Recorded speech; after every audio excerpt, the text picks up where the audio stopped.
Okay, so I'm going to be demonstrating a code in scilab that I wrote that simulates projectile motion of a football by getting the initial velocity and the degrees at which it's kicked.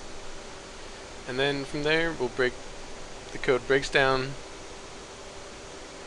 the components to find the maximum distance and maximum height of the ball, and this is basically what we can use in real life situations to estimate examples such as this. So we're just going to do a run through real quick and put in some values.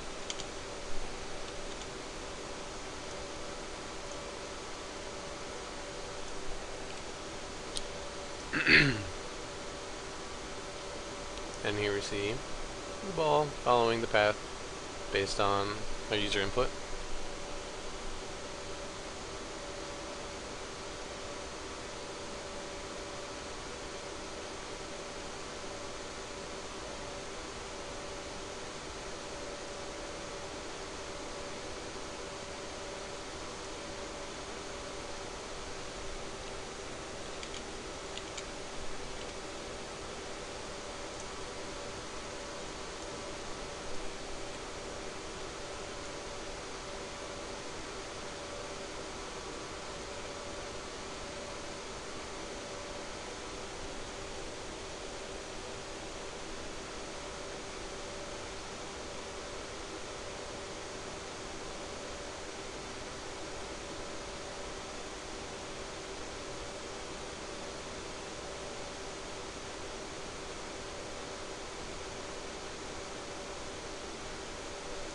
Okay, so after our calculations, we broke down the components.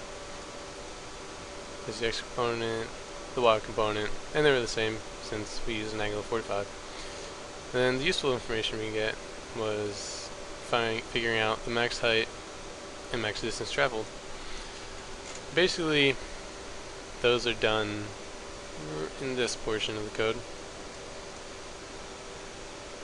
And basically it's using the velocity times the cosine of the angle, which is theta, for the distance, because that's the x direction, and the velocity and sine and theta to get the maximum height. And notice we're using feet, so we're using 32 feet per second squared instead of 9.8 meters per second, but that doesn't really matter. And then we'll just do another couple run-throughs. We'll do 30 and 20.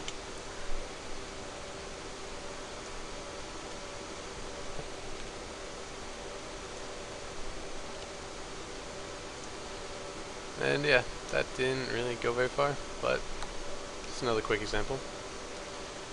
And again, here's where we broke down to our components: the x, the y, found our max distance, and distance traveled. And yeah, this is basically projectile motion and the useful things you can get out of it when breaking down components.